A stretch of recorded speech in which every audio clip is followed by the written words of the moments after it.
Hey, and welcome back to SoulSpaUniversity Holiday Edition. Boy, do we have the coziest story for you today. Oh my God, it's amazing. You're in the woods, you find a cabin, there's a party, but it's from a whole different time zone. I'm talking different century. The girl tries to go in halfway, gets paralyzed the rest of her life. Half that went in the cabin. Oh my God, stay tuned for that. Tommy has the details on that in a second. But in the meantime, please don't forget to like and subscribe so that we can keep this content going for you. And also then you can hit the all notification bell, which will then allow you to hit the set reminder when I premiere post so that you won't miss out on content while it's still up, because who knows when it'll get taken down. And you'll be the first one to share the breaking news and interesting mind expansive stuff that your soul has a spot to go to for to your friends. And if you don't have any friends, that's why you have us. We are here for you. It's part of the reason I made this channel is that no one feels alone. Anyway, let's go to this cabin, Tommy. Go ahead. How's the story going? Hey, everyone. This story here is about Brielle Hunter. Now, Brielle Hunter was a professor of literature at NYU, and she was obsessed with 17th century poetry, specifically the poet Clarinthia, who was a Spanish woman who had to move to Peru to do her work because in Spain, apparently women can't do poetry because they don't have feelings like men have feelings. So she went there and did her poetry. And so Brielle was obsessed with this. She only did one book. She only made one book. And the book was The Disclosure and Praise back in 1608. So Brielle, who thought that maybe there's more to it, decided that she would take a trip to Peru and peruse the archives and see if maybe they... Ooh, joke, holiday joke. Holiday joke. So she decided to go there and check and see if she can find maybe any hidden works, or even if it's a short poem, anything at all. So she went there and she took her friend Ramona. So while they were there, Ramona decided, hey, let's go ahead and go and see the stone forest of, I'm going to probably say this wrong, but Markawasi. So the stone forest of Markawasi is these gigantic stone, basically faces of animals and humans. And some say, oh, it's erosion, and it just kind of looks like people and animals. Meanwhile, everybody else is like, there's literally writing underneath these things. This was made by ancient people. So they decided to go there. And on the Markawasi is on the plains of the Andes by Lima. So they went there, and on the plains, they have ancient stone cabins that are just strewed about here and there. So it was getting on afternoon, getting towards night, and all of a sudden, Brielle and Ramona heard music. They're like, where the hell is this coming from? So they decided to investigate, and they saw that one of the cabins was lit up with what looked like candlelight.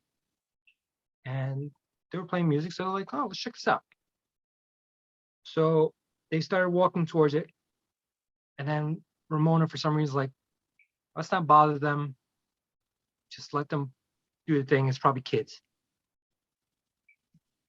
Brielle was like, sure, fine.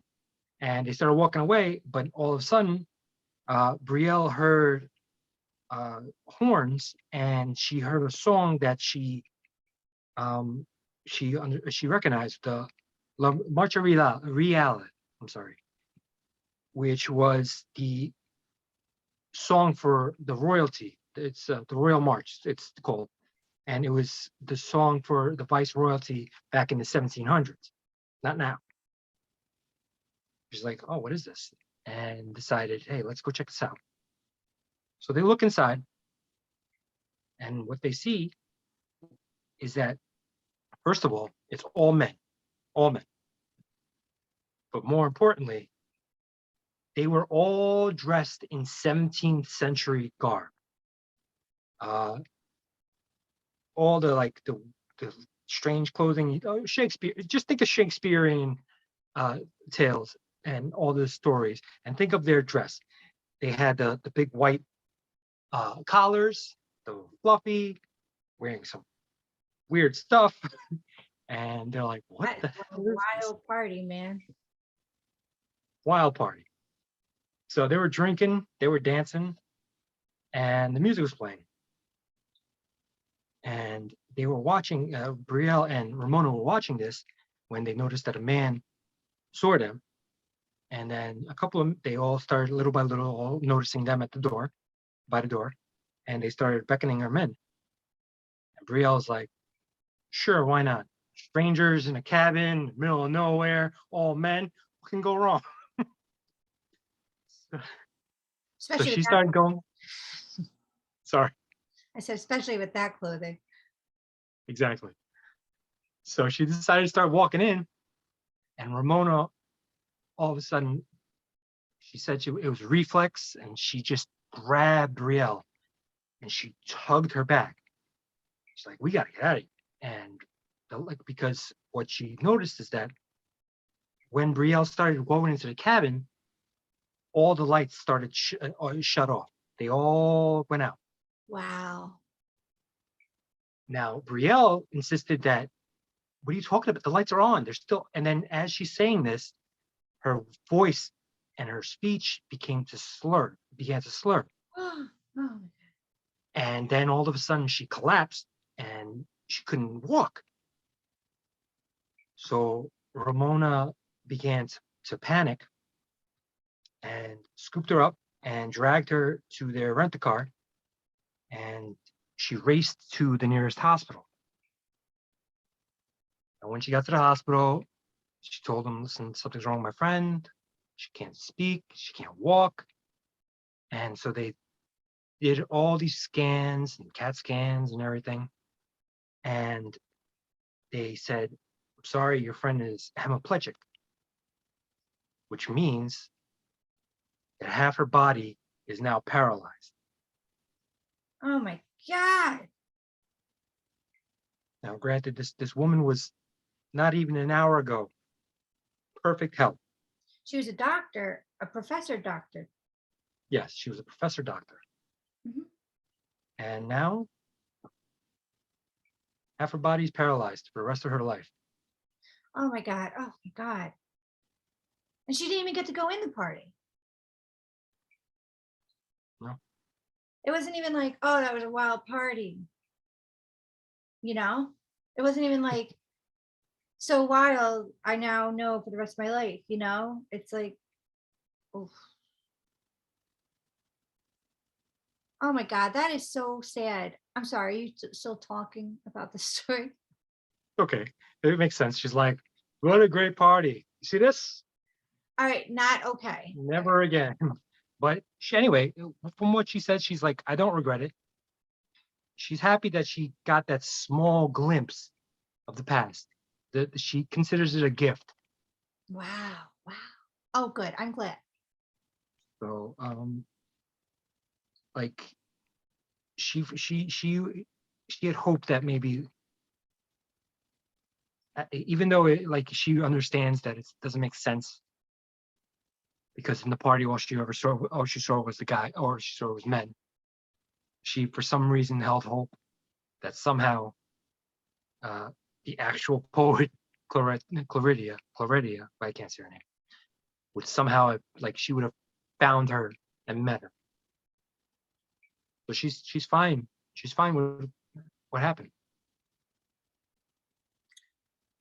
Oh my God.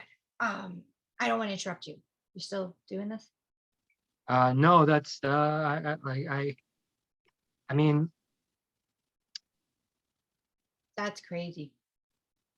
I mean, there's really not much more I can say, but I'm sorry, I forgot one specific Mhm, detail. mhm. Um, she noticed this is before she went in there, that the men were drinking from wooden mugs Yeah. with inlaid with decoration Yes. that were very famous, well, very popular at the time because of um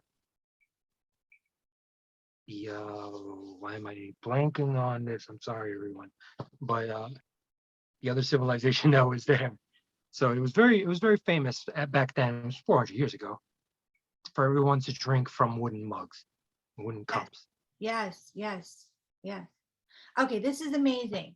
Um, I wonder if they're still friends, her and the woman that, yanked her back. I wonder what would have happened if she went all the way in. Hmm. I wonder what would have happened. Yeah, I wonder. Man, I wish we could find her. I wish we can ask everybody this. Just- I would love to interview her. I would love if she found this video You know and what, she Tommy, I'm reached gonna out. help you. I'm gonna help you out right now. You can interview me. I threw a party once. I'm bringing this up because it was Christmas party. Happy holidays, everybody. Except it didn't look like that. The results could have been similar. Thank God they weren't. I was 17 on my own, first semester of college, with all the stress and everything. Finally, I was in this all girl college and I was just like, it's Christmas. And I just decided we're going to throw an epic party at my apartment. And we did. So, me and this older girl that I made friends with had to steal the materials for said party, except I didn't know we were going to steal them. We thought we were borrowing them. And so first we had to, we strung the place with lights. That was fine. We had to make Christmas tree.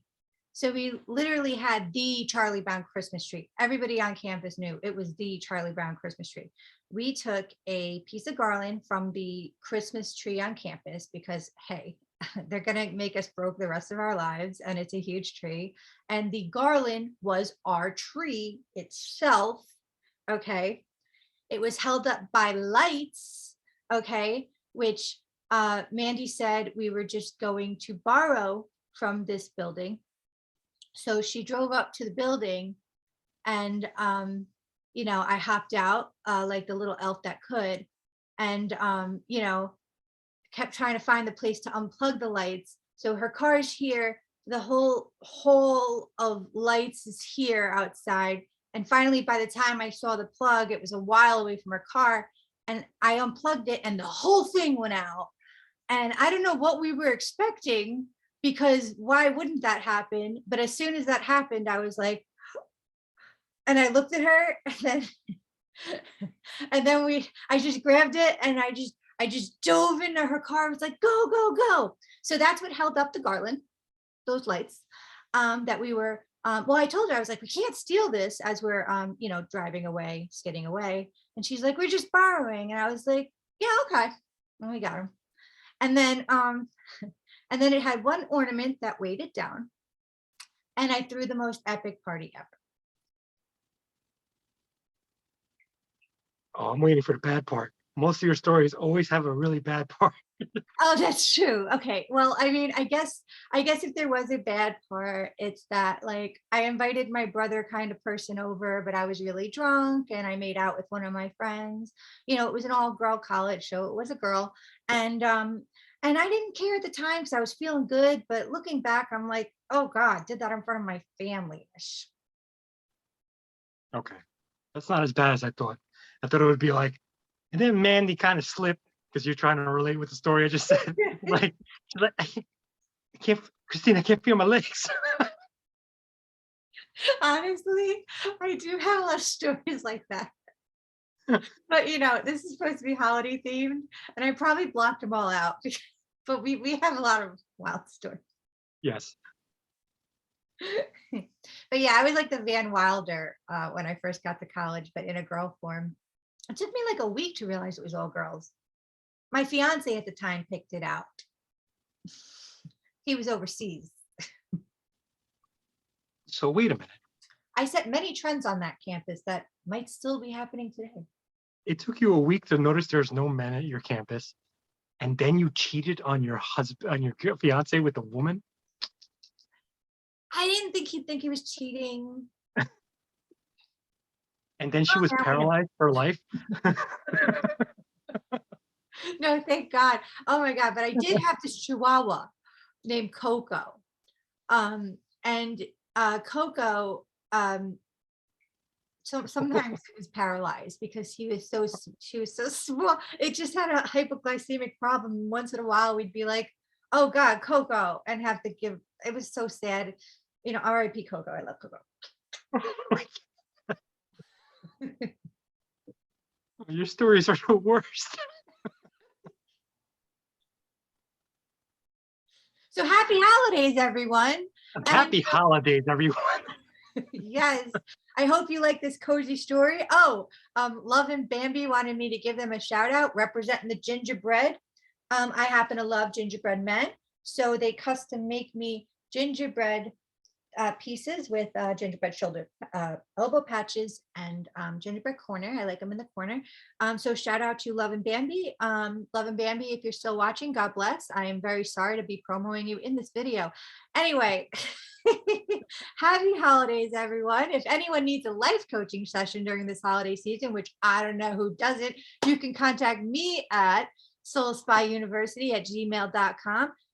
There's always a donation button in all our videos. If you'd like to donate to our channel, we do put a lot of effort into it, and we would like to keep the content going. Also, with the amount we put into it, please don't forget to like, that will help us a lot. Subscribe would help us a lot, and that would allow you to hit the all notification bell, which would then allow you to, when I premiere post, hit set reminder. So you'll be the first one to get the stories and actually witness the content, because half the time we take it right down after, because that's what we do. How you doing, Tommy? I'm doing great. Thank you for watching, everyone. And also, if you wouldn't be so kind, maybe comment down below. Be cool. Yeah, let us know what you'd like to hear about and if you'd like to be on the show. But yeah, we'd love to hear from you in the comments. Kosher comments. Happy Hanukkah, Happy Kwanzaa, and Merry Christmas. Have a good one, everyone.